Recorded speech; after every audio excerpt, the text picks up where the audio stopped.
بسم الله الرحمن الرحيم الحمد لله رب العالمين اللهم صل وسلم وبارك على محمد وعلى آل محمد اللهم انفعنا بما علمتنا وعلمنا ما ينفعنا وزدنا علما وبارك لنا في علمنا وارزقنا الإخلاص في القول والعمل كاملا وعلما نافعا لا ينسى وتوفيقا دائما وصحة ويقينا وعافية اللهم افتح لنا كل خير ويسر لنا كل أمور اللهم انصر المجاهدين وارحم المستضعفين ودمر أعداء الدين واطمس على أموالهم آمين يا رب العالمين.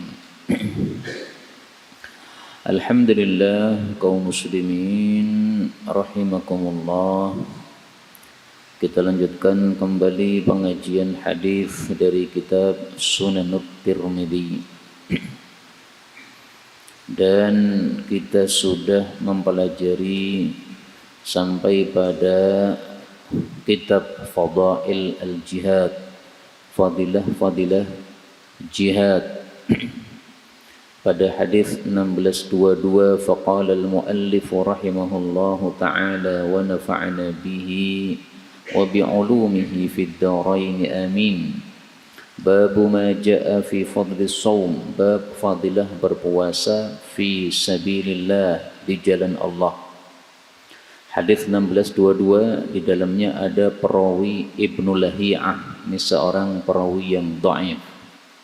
Tetapi hadis ini sahih karena dikuatkan oleh hadis-hadis yang semakna. Dari Abu Hurairah radhiyallahu anhu, dari Nabi sallallahu alaihi wasallam bersabda, "Man shama yawman", barang siapa yang puasa satu hari fi sabilillah, di jalan Allah, maka fadilahnya adalah zahzahahullah, Allah menjauhkan dia anin nari, dari neraka, sab'ina kharifan, 70 tahun. Ahaduhuma, salah satu dari perawi mengatakan sab'in, 70, wal akhar, sementara perawi yang lain mengatakan arba'in, 40. Nah, yang lebih kuat itu adalah riwayat pertama, yaitu yang 70 tahun. Hadis ini menunjukkan fadilah puasa satu hari di jalan Allah. Apa maksudnya di jalan Allah? Ini ada dua tafsiran. Tafsiran yang pertama, fi sabilillah, itu maksudnya adalah al-jihad, pada saat perang. Jadi sambil perang sambil puasa, sambil angkat pedang sambil puasa, maka pahalanya besar karena susah. Sebagaimana sabda Nabi SAW, beliau mengatakan, tiada lain seseorang itu mendapatkan pahala sesuai lelahnya di dalam ibadah kepada Allah Subhanahu wa ta'ala. Rasulullah bersabda, "Inna laki minal ajr", sesungguhnya kamu mendapatkan pahala ala qadri nasabiki, sesuai lelah kamu, wa nafaqatiki, dan nafkah yang kamu keluarkan. Hadis riwayat Hakim dari Aisyah. Dan tafsiran ini adalah tafsiran yang sempit. Tafsiran yang kedua, tafsiran yang luas, fi sabilillah itu maksudnya adalah ikhlas karena Allah Subhanahu wa ta'ala. Jadi sesuatu yang meridhakan Allah itu disebut fi sabilillah. Maka puasa fi sabilillah itu puasa yang ikhlas sehingga Allah ridha.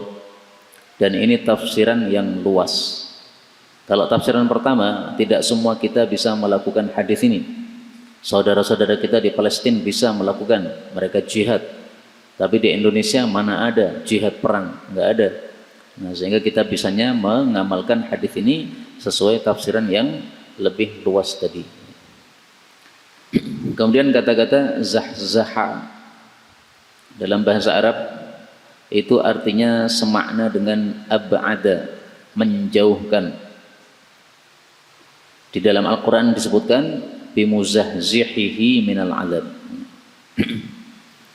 Kemudian kata-kata 70 dan 40 ini sering dipakai untuk maksud memperbanyak.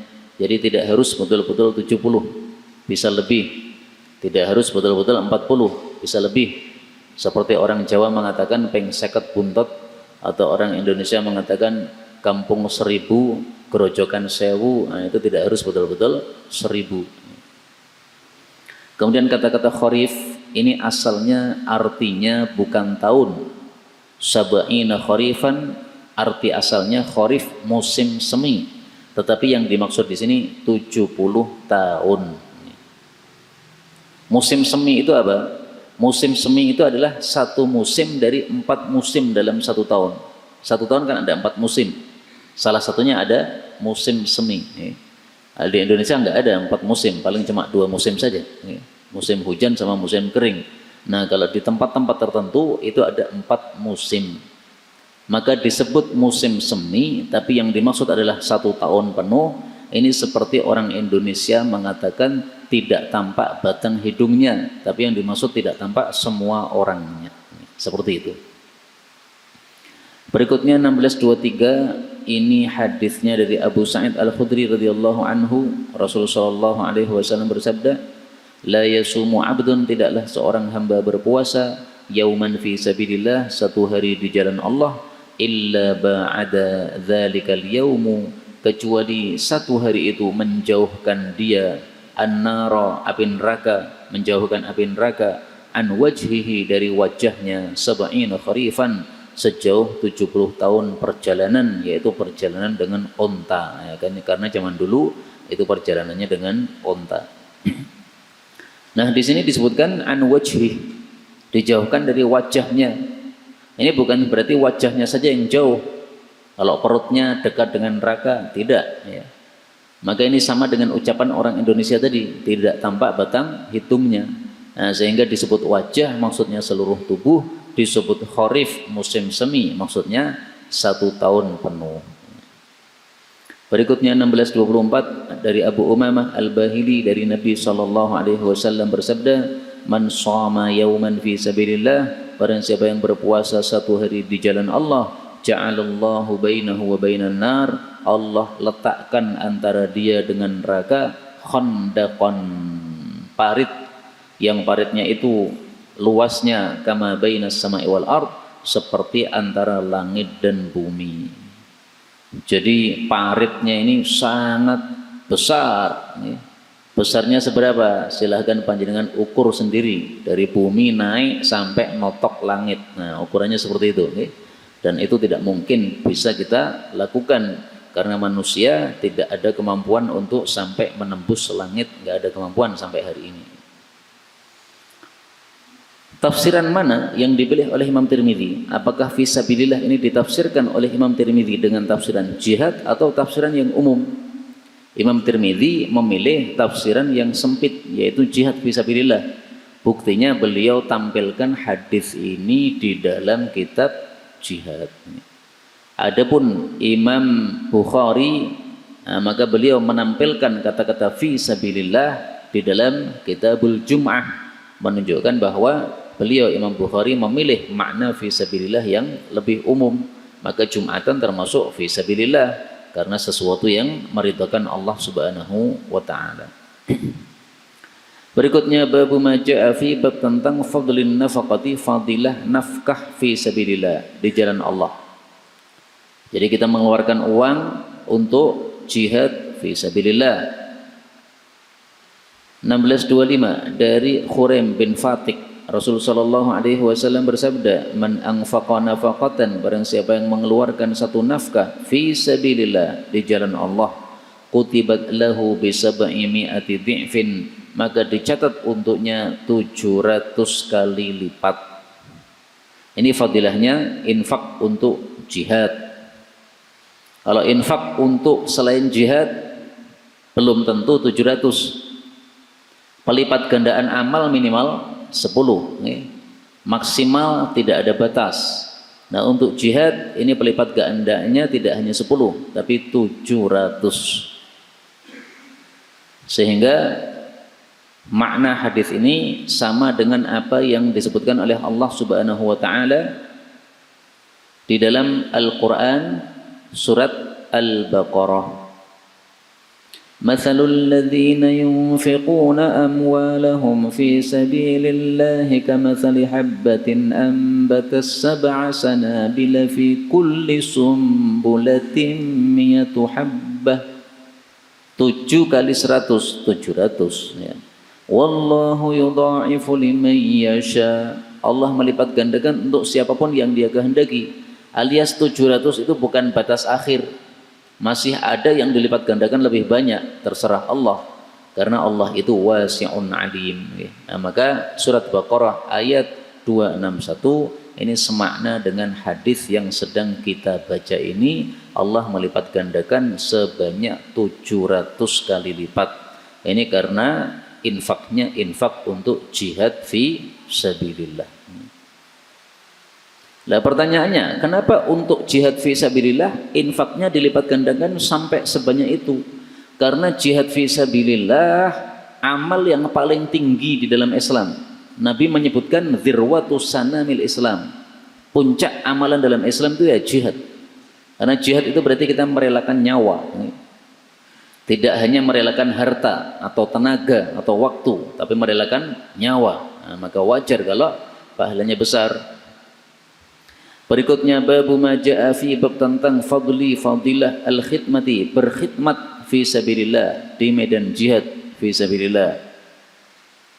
Berkhidmat misalnya menjadi tukang masaknya atau menjadi orang yang membantu di dalam menyiapkan senjata-senjatanya.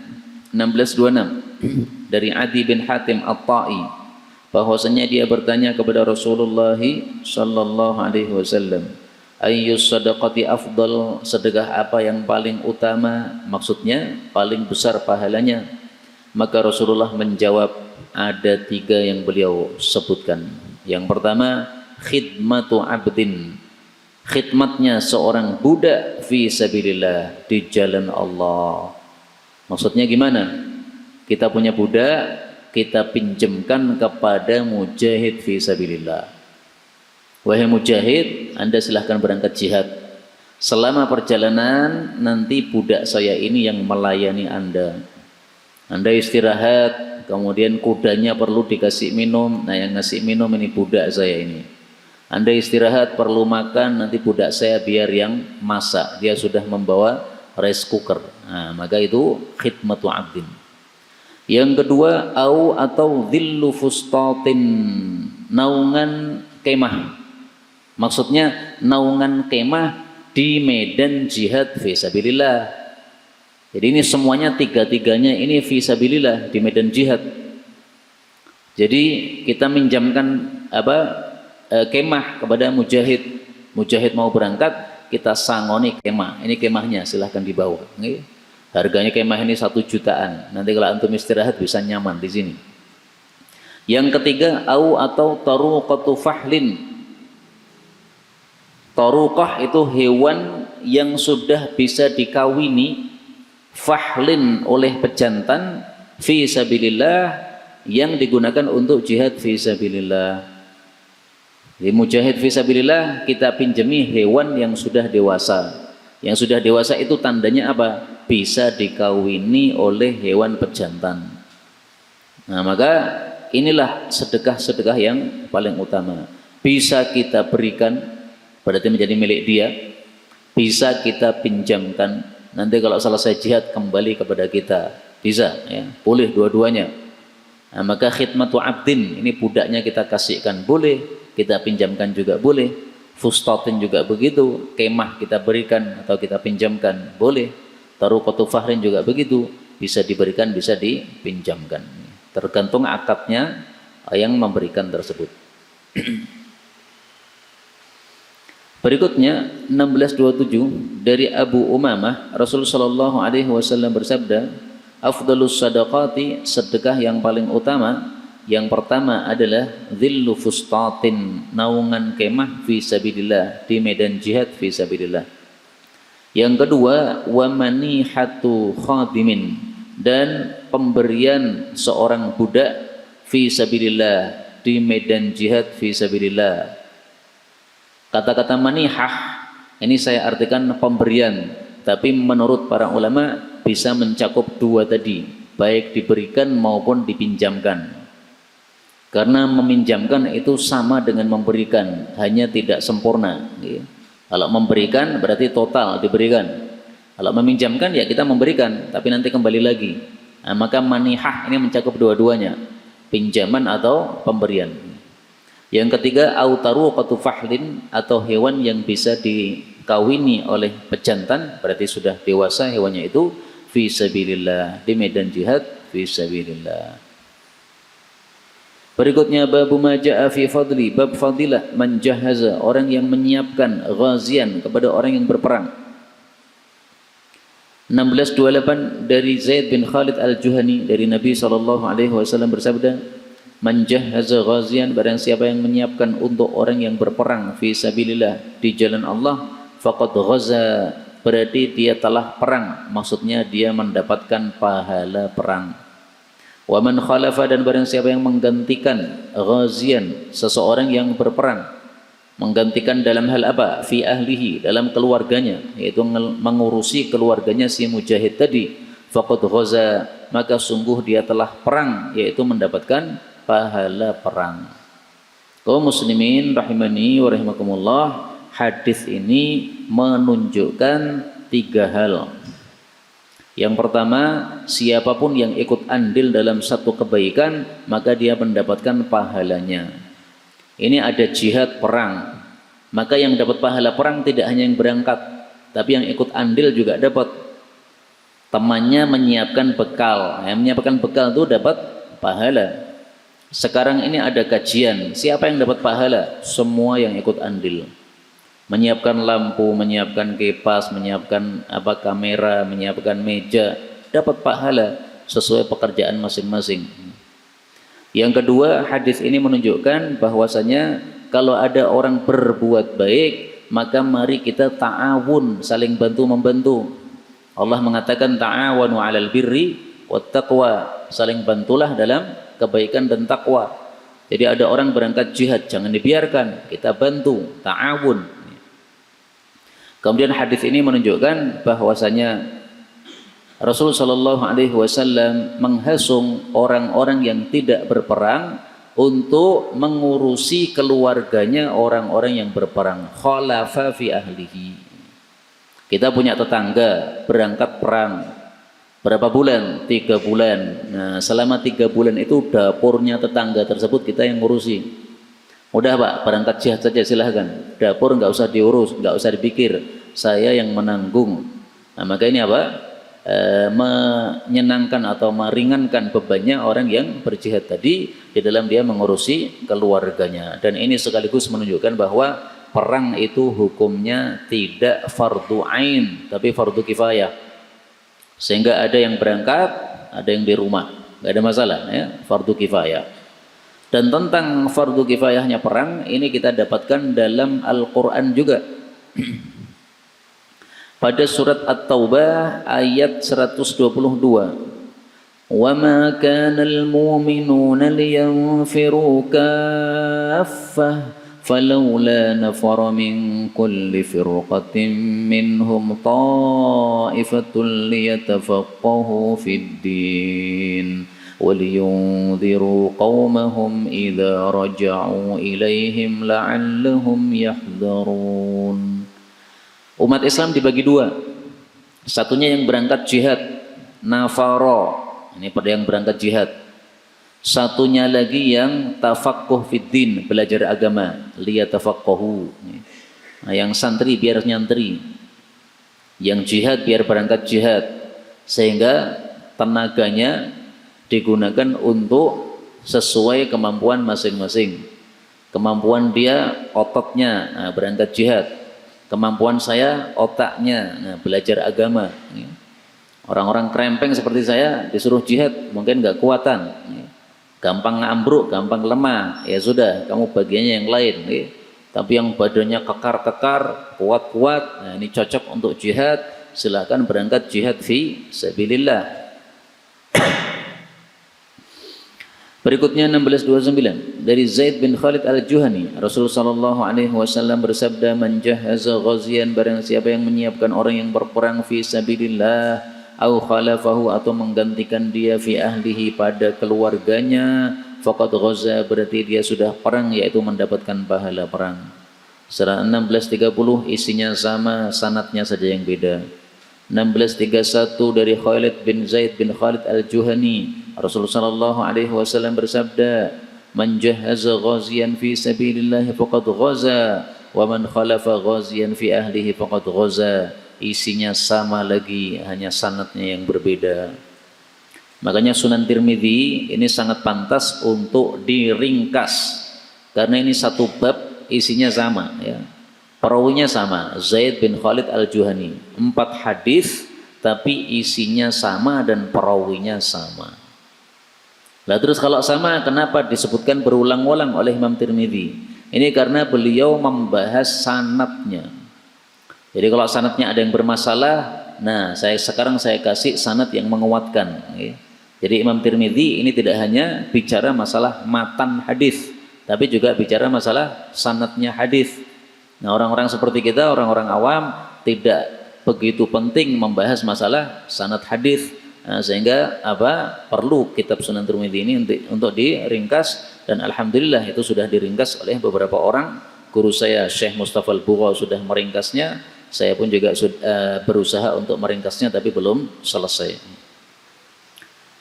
Berikutnya babu ma jaa fi, bab tentang fadilah man ighbarrat, orang yang berdebu qadamahu, kedua telapak kakinya, fi sabilillah, di jalan Allah. Nah, ini hadis yang saya sebutkan tadi di awal, yang dikatanya Imam Bukhari, yang saya katakan Imam Bukhari menyebutkannya dalam kitab ibadah Jumat. 16:32 dari Yazid bin Abi Maryam, dia mengatakan, lahiqani, telah menyusul saya atau menjumpai saya, Abayatu bin Rafi', Rifa'ah ibn Rafi', wa ana, sementara saya masyin, berjalan, ilal Jum'ah, kepada Jum'atan. Faqala, maka Abayah berkata, absyir, bergembiralah, fa inna khutaka, maka sesungguhnya langkahmu, hadhihi, ini, fi sabilillah, ini termasuk fi sabilillah. Kenapa? Karena meridhokan Allah Subhanahu wa taala. Jadi ini dalil fi sabilillah dengan makna umum, yaitu meridhokan Allah Subhanahu wa taala. Sami'tu, saya mendengar Aba Abbas berkata, Rasulullah sallallahu alaihi wasallam bersabda, man, barang siapa, ighbarrat, berdebu, qadamahu, kedua telapak kakinya, fi sabilillah, di jalan Allah, fahuma, maka kedua telapak kaki tadi, haramun 'alan nar, haram masuk neraka. Nah, di sini perawi hadis mengartikan fi sabilillah dengan artian umum, tidak hanya jihad fi sabilillah. Jadi ringkasnya fi sabilillah ada dua makna, makna sempit sama makna umum. Biasanya fi sabilillah diartikan makna sempit, yaitu jihad. Tetapi kadang-kadang fi sabilillah diartikan makna luas, yaitu meridhakan Allah Subhanahu wa taala. Nah, di sini perawi hadis yaitu yang bernama Abayah, dia memaknai fi sabilillah di sini dengan makna umum. Sehingga berjalan dengan telapak kaki, akhirnya telapak kaki kita kena debu menuju ke Jumatan, itu sudah dianggap fi sabilillah, kata beliau. Apakah penafsirannya Abayah ini bisa diterima? Bisa. Karena ada kaidah mengatakan gini, Pak. Kaidah ini. Ar-rawi adra bima rawa. Rawi itu lebih paham terhadap maksud riwayat yang dia sampaikan. Dia meriwayatkan hadis ini, kemudian dia pemahamannya seperti itu. Nah, pemahaman perawi hadis itu lebih kuat daripada yang tidak meriwayatkan. Karena perawi hadis ya biasanya kalau tidak paham apa maksudnya itu tanya sama gurunya. Gurunya menjelaskan.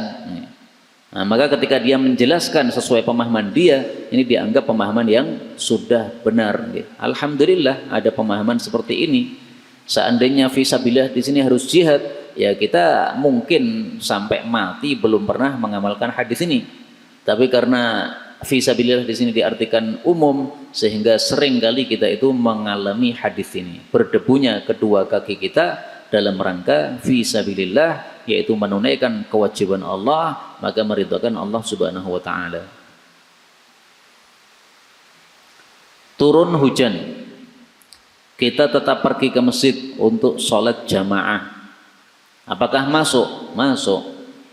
Karena biasanya kalau turun hujan, air kena tanah, ya, akhirnya kaki kita kecipratan tanahnya. Nah, itu berarti ighbarrat, sudah berdebu kedua kakinya, maka itu haram masuk neraka. Karena itu meskipun hujan boleh sholat di rumah, tapi yang semangat untuk ke masjid silahkan, karena ada fadilahnya. Kakinya apa? Berdebu fisabilillah. Berikutnya babu maja'a fi, bab tentang fadlil ghubari, fadilah debu fi sabilillah, di jalan Allah Subhanahu wa taala.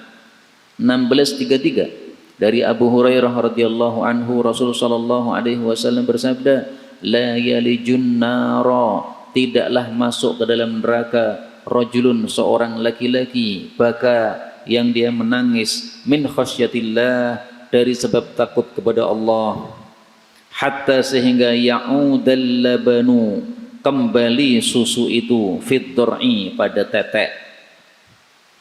Mungkinkah susu balik ke dalam tetek? Tidak mungkin. Artinya orang yang nangis karena takut Allah juga tidak mungkin masuk neraka. Sama-sama tidak mungkin, itu maksudnya. Pertanyaan lagi, bagaimana kalau ada orang menangis gara-gara takut kepada Allah, tetapi dia masih punya perbuatan dosa yang belum diampuni oleh Allah? Dulu-dulu dia punya perbuatan dosa, tapi belum diampuni oleh Allah. Apakah juga tidak masuk neraka? Nah, kata-kata ini, tidak masuk neraka, ini bisa dipahami tidak masuk neraka secara kekal. Kalau dosa-dosanya sudah diampuni oleh Allah, berarti tidak masuk neraka atau tidak mampir neraka sama sekali. Tapi kalau ada dosanya yang belum diampuni oleh Allah, berarti tidak masuk neraka, yaitu tidak masuk neraka secara kekal. Wala yajtami, dan tidak akan kumpul, ghubarun, debu, fi sabilillah, di jalan Allah, wa dukhanu jahannam, dengan asap neraka jahannam. Artinya kalau kita berjihad, berperang, kemudian terkena debu fi sabilillah, maka tidak mungkin masuk ke dalam neraka. Karena itu jangan lupa, ini PR setiap hari kita, Pak. Malam hari bangun tahajud, angkat tangan, doakan saudara-saudara kita yang sedang berperang di Filistin dan lain-lain. Kita tidak mampu melakukan apa yang mereka lakukan. Sebagian orang mengatakan di Gaza itu bukan perang fisabilillah, itu perangnya hawa nafsu, karena perangnya ngawur sehingga menyebabkan rakyat jelata pada hancur rumah-rumahnya. Anggaplah mereka salah di dalam menyerang Israel, anggaplah. Bukankah Rasulullah SAW bersabda, kalau seseorang berijtihad, ijtihadnya salah, maka pahalanya satu. Kalau seorang hakim berijtihad, ijtihadnya benar, maka pahalanya dua. Bisa jadi mereka termasuk dalam hal itu. Sehingga jangan kemudian menyalahkan mereka tanpa mendoakan sama sekali. Tetap doakanlah para mujahid fi sabilillah, yang lebih paham siapa mujahid itu adalah Allah Subhanahu wa taala. Nah, maka yang penting mendoakan para mujahid. Allahumma nsuril mujahidin, ya Allah tolonglah para mujahid. Doa setiap hari, karena banyak saudara-saudara kita yang masih memerlukan doa kita sampai hari ini. Berikutnya babu maja'a, bab tentang fi fadli fadilah man syaba, orang yang beruban, syaibatan, satu uban, fi sabilillah, di jalan Allah. 1634 bahwasanya Syurahbil bin Simat, dia mengatakan, ya Ka'ab bin Murrah, wahai Ka'ab bin Murrah, ceritakan kepada kami dari Rasulullah sallallahu alaihi wasallam, wahdhar, dan waspadalah. Artinya waspadalah, jangan menyampaikan yang kamu tidak yakin, ya. Jadi nyampaikan harus yakin, ini sabda Nabi. Yang kamu tidak yakin, sahih atau dhaif, jangan disampaikan. Qala, maka dia mengatakan, saya mendengar Rasulullah sallallahu alaihi wasallam bersabda, man syaba syaibatan fil Islam, barang siapa yang beruban satu uban di dalam Islam, kanat lahu nuran, maka itu menjadi baginya sinar yaumal qiyamah, besok pada hari kiamat. Kaum muslimin rahimani wa rahimakumullah, hadis ini menunjukkan fadilah uban bagi orang yang muslim fil Islam. Jadi ubannya muncul ketika dia sudah muslim. Adapun kalau ubannya muncul ketika dia masih kafir, enggak ada fadilahnya. Tapi ketika sudah muslim muncul uban, nah itu fadilahnya menjadi nuran, sinar pada hari kiamat. Apakah ada hadis yang lain atau fadilah yang lain? Mari kita lihat.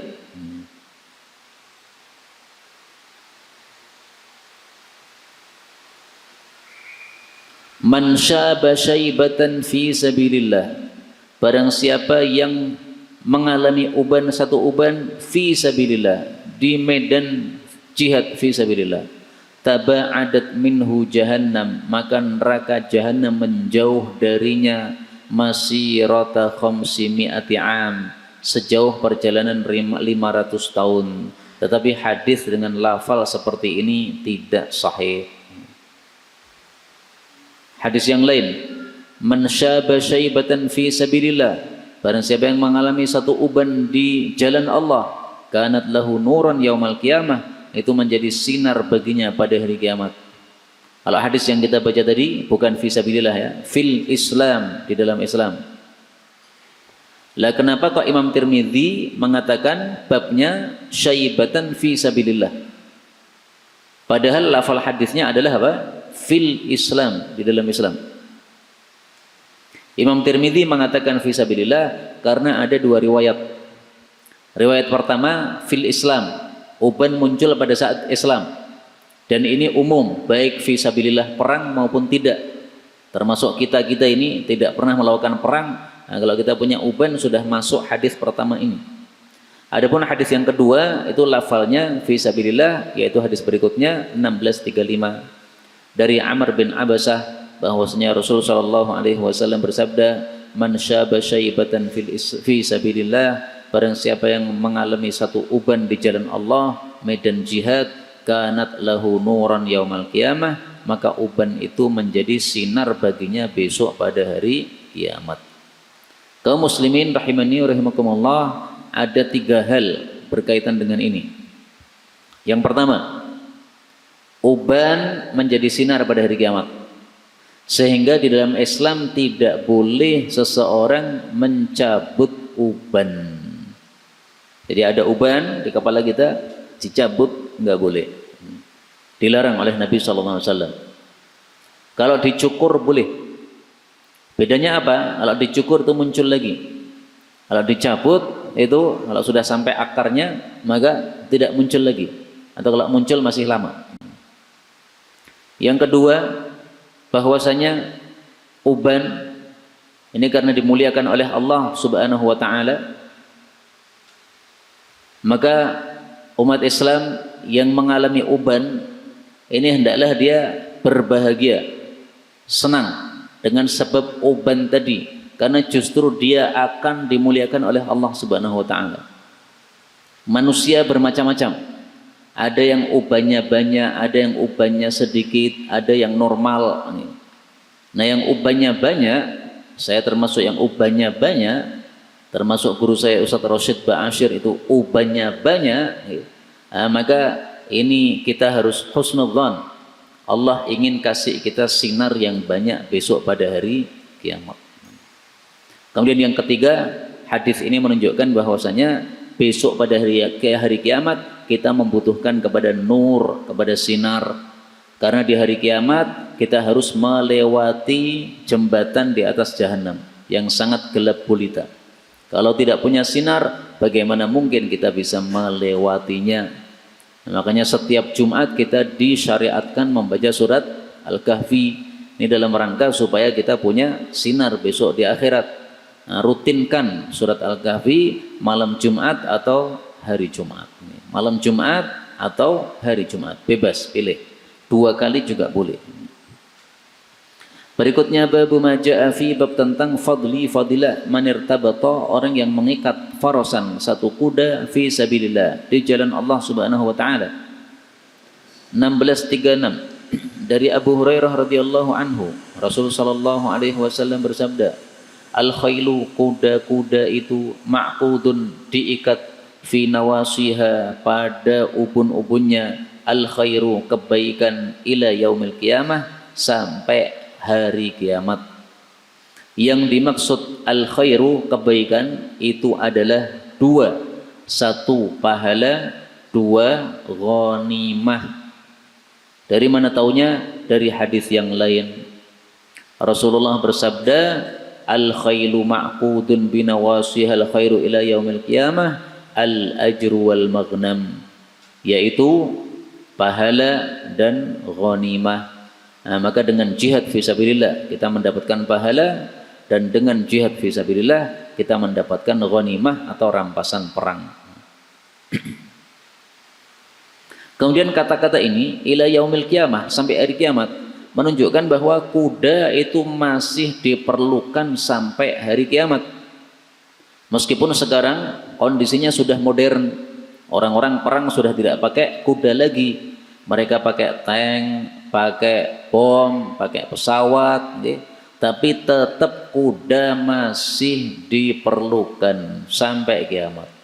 Dan ini terbukti di tempat-tempat yang terjal, pegunungan misalnya, masih saja para mujahid membutuhkan kuda-kuda ini untuk bisa melesat pada tempat-tempat yang terjal, yang mereka susah kalau melaluinya dengan mobil atau dengan tank, tapi dengan kuda masih bisa mereka tempuh karena tempat-tempat yang terjal tersebut.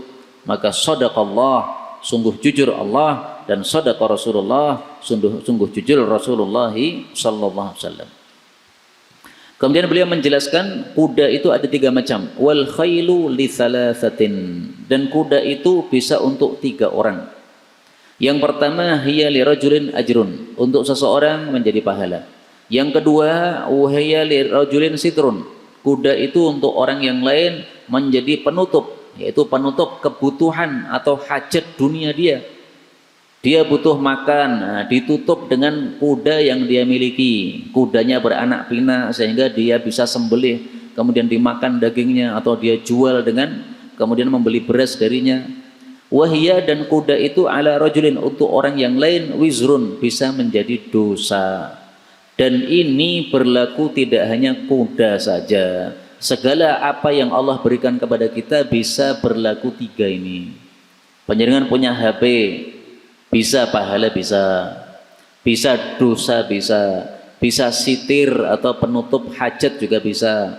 Panjenengan jualan online pakai HP kan, nah, dari situ bisa mencukupi kebutuhan pribadi atau kebutuhan keluarga. Nah, maka mari kita ambil yang terbaik, yaitu yang ada pahalanya. Maka Rasulullah menjelaskan, yang pertama, fa ammal ladzi lahu ajrun, maka adapun orang yang kuda itu menjadi pahala baginya, falladzi yattakhiduha fi sabilillah, maka orang yang menjadikan kudanya untuk fi sabilillah, fayu'idduha lahu, maka dia menyiapkan kuda itu untuk sabilillah, hiya lahu ajrun, itu menjadi pahala untuk dia. La yaghibu, tidaklah lenyap, fi butuniha, pada perut-perut kuda, syai'un, sesuatu, alias makan kudanya tadi, illa kataballahu lahu ajran, kecuali Allah catat baginya pahala. Nah, di sini Imam Tirmidzi hanya menyebutkan satu, ya, yaitu yang dapat pahala. Adapun yang dapat dosa tidak disebutkan oleh Imam Tirmidzi, yang sebagai sitir atau penutup hajat juga tidak disebutkan oleh Imam Tirmidzi, karena beliau meringkas hadis. Jadi hadisnya sebenarnya panjang. Rasulullah sebutkan tiga-tiganya itu dalam hadis yang lain, tapi oleh Imam Tirmidzi hanya disebutkan satu saja penjelasannya. Maka dari sini pun diambil pelajaran oleh para ulama ahli hadis, bolehnya ikhtisarul hadis, bolehnya meringkas hadis, nggak apa-apa. Jadi hadis panjang kita ringkas, boleh. Tapi dengan syarat jangan merusak makna. Sehingga kalau kita tidak tahu apakah ini kalau saya ringkas merusak makna, jangan diringkas. Kalau panjenengan paham ini meringkas hadis ini tidak merusak makna, silahkan diringkas. Contoh hadis arba'in nomor 2 itu kan panjang, Pak. Nah, panjenengan disuruh kultum ba'da isya. Kultumnya dibatasi 7 menit, namanya kultum kuliah 7 menit. Ini satu hadis panjang disampaikan nggak akan selesai 7 menit. Nah, panjenengan lihat, oh di situ ada penjelasan tentang Islam, penjelasan tentang iman, penjelasan tentang ihsan, penjelasan tentang tanda kiamat. Nah, berarti ambil satu penjelasan saja 7 menit. Besok lagi 7 menit tentang iman saja. Nah, seperti itu, meringkas hadis, nggak ada masalah. Seperti di sini Imam Tirmidzi meringkas hadis. Kaum muslimin rahimani wa rahimakumullah, sekarang ini kita hidup tanpa kuda, tapi kita memakai alat transportasi yang lain, motor, mobil, sepeda ontel. Ini sama, bisa untuk pahala. Yattakhidhuha fi sabilillah. Kita buat mobil kita fi sabilillah. Kita buat motor kita fi sabilillah, bisa. Maka kita yang punya mobil diiklankan misalnya. Ini kalau ada keperluan fisabilillah silahkan pinjam mobil saya. Saya kerja pagi hari. Kalau mau sabilillah silahkan sore hari kosong, nganggur. Malam hari untuk kajian di sana, ke sana kemari silahkan pakai mobil saya. Nah, itu fisabilillah. Disiapkan fisabilillah, pahala. Nah, maka apa yang diberikan oleh Allah kepada kita jangan sampai hanya sia-sia, tidak menghasilkan pahala. Mari kita cari celah bagaimana supaya apa yang Allah berikan kepada kita dari harta kita bisa menghasilkan pahala di hadapan Allah Subhanahu wa taala. Kita tambah satu bab lagi, yaitu bab ma jaa fi, bab tentang fadlir ramyi, fadilah melempar, maksudnya memanah kalau zaman dulu, fi sabilillah, di jalan Allah Subhanahu wa taala. 1637 dari Abdullah bin Abdurrahman bin Abi Husain, bahwasanya Rasulullah sallallahu alaihi wasallam bersabda, innallaha, sesungguhnya Allah, yudkhilu, memasukkan, bisahmil wahid, dengan satu anak panah, salasatan, 3 orang, al jannah, ke dalam jannah. Kok bisa satu panah menyebabkan 3 kelompok masuk jannah? Siapa saja? Yang pertama sani'ahu, yang membuat panah tadi, yahtasibu, yang dia mengharap pahala, fi san'atihi, di dalam pembuatannya tadi, al khaira, akan kebaikan atau pahala. Karena itu pekerjaan yang panjenengan lakukan, kalau ada niatan kebaikan atau pahala, maka ada nilai pahalanya. Misalnya tukang, Pak, tukangnya membangun apa ini? Membangun masjid. Nah, dalam hatinya ada niatan, saya membangun masjid, niatannya supaya dapat pahala. Karena masjid nanti kalau dipakai orang, maka saya dapat pahala. Berarti tidak boleh niatan uang, boleh, tapi niatan pahalanya dimunculkan juga, sehingga dia tidak begitu menuntut dalam masalah upah. Misalnya upahnya biasanya 130.000 sehari. Ini untuk masjid hanya dikasih 100.000, nggak apa-apa. Berarti 30.000-nya yang biasa dibayarkan tidak diambil. Nah, itu yahtasibul khair. Seandainya dikasih penuh 130, ya alhamdulillah. Tapi tidak begitu menuntut karena mengharap apa? Pahala tadi. Nah, ini ada nilai pahalanya. Meskipun kita dapat gaji, tetap ada pahalanya karena sudah ada niatan pahala. Yang kedua, warramiya bihi, dan orang yang melemparnya, memanahnya. Baik itu memanah untuk latihan atau memanah kepada musuh. Dan memanah kepada musuh itu ada 2. Ada yang tepat sasaran, ada yang tidak tepat sasaran. Semuanya ada pahala. Jadi manah latihan, pahala. Manah musuh tepat, mati, pahala. Manah musuh tidak tepat, juga pahala. Jadi nggak ada yang sia-sia. Yang ketiga, wal mumiddalahu, dan orang yang membantu terhadap yang memanah. Nah, membantu ini ada 2 macam. Yang pertama membantu, yaitu mengelongke, bahasa kita, ya, memberikan. Dia memanahkan satu persatu, Pak. Nah, kita yang memberikan. Nah, kemudian dia yang memasangkan. Dia yang berikan satu persatu. Yang kedua, orang yang membantu ketika latihan panah. Dia manah, ya, 10 anak panah dia miliki. Nah, Nah, sudah dilempar ke sana, kemudian berjatuhan kan di sana 10 atau menancap 10 nih.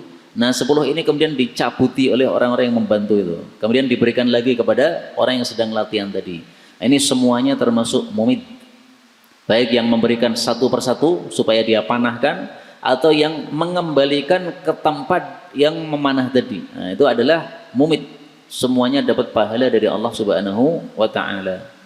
Wa qala, dan beliau mengatakan urmu, panahlah, warkabu, dan menungganglah, yaitu kuda. Wa ala antarmu, dan sungguh kalian memanah, ahabu ilayya, lebih saya sukai, min antarkabu, daripada kalian menunggang kuda. Kenapa? Karena panah bisa melesat jauh. Kalau kuda itu hanya dekat. Panah dari jarak 1 kilo. Nah, konon ada panah yang asli, maka bisa sampai melesatnya 1 kilo jauhnya. Tapi kalau kuda, berapa sih langkah kuda itu? Berapa meter saja? Ya, tidak sampai kepada pelesatannya anak panah tadi. Kullu, setiap ma yalhu bihi rajul, apa yang dipermainkan oleh seseorang muslim, maka batil, itu adalah sia-sia. Main rebana sia-sia, main sekak sia-sia, main karambol sia-sia. Illa, kecuali 3 ini tidak sia-sia. 1, ramyahu biqausih, dia memanah dengan busurnya. Yang kedua, wa ta'dibahu, dan mendidiknya, farasahu, terhadap kudanya, melatih kuda. Yang ketiga, wa mula'abadahu, dan mula'abahnya, bersendogoronya dia, ahlahu, dengan istrinya, fa innahunna minal haq, maka 3 ini termasuk kebenaran, alias ada pahalanya. Jadi sama-sama menghabiskan waktu, Pak, cari yang ada pahalanya. Sama-sama membawa HP, cari yang ada pahalanya. Main game itu termasuk batil, sia-sia. Sia-sia gimana? Pahala 0. Nah, supaya dapat pahala gimana? Nih, gunakan waktu untuk memanah atau berlatih memanah atau melatih kuda. Atau kalau yang punya istri, maka mula'abah dengan istrinya, sendogoro dengan istrinya, menyenangkan istrinya, atau mesra dengan istrinya. Nah, ini sesuatu yang mendapatkan pahala dari Allah Subhanahu wa taala.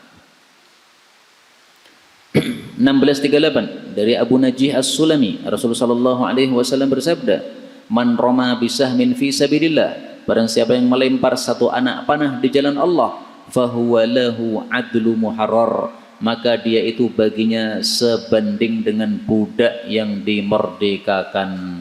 Jadi pahala memanah itu sangat besar, karena pahalanya seperti memerdekakan budak. Budak harganya kan mahal, ratusan juta, ya, 200 juta atau di atasnya. Nah, kita memanah 1 kali aja itu sudah nilainya seperti keluarkan duit 200 juta, merdekakan budak. Saking besarnya pahala memanah ini di dalam Islam. Sekarang kita tidak pakai panah, tapi pakai bom. Bagaimana itu? Sama juga. Karena kata-kata Roma, melempar, ini sesuai dengan masanya. Zaman dulu namanya Roma itu melempar anak panah. Zaman sekarang Roma melempar itu melempar bom dan sejenisnya. Tidak harus anak panah. Yang penting sesuatu yang dilemparkan kepada musuh. Nah, itu termasuk Roma. Jadi jangan memahami hadis ini dengan kaku. Ini khusus anak panah saja. Kalau bom tidak ada pahalanya. Enggak benar itu. Karena ar-ramyu fi kulli zamanin bihasabi. Namanya melempar itu setiap waktu, ya sesuai dengan kondisinya waktu tersebut. Ini yang dapat kita pelajari, kaum muslimin rahimani wa rahimakumullah. Benar dari Allah Subhanahu wa taala. Kalaupun ada salahnya, fa astaghfirullahal azim li wa lakum. Walhamdulillahi rabbil alamin.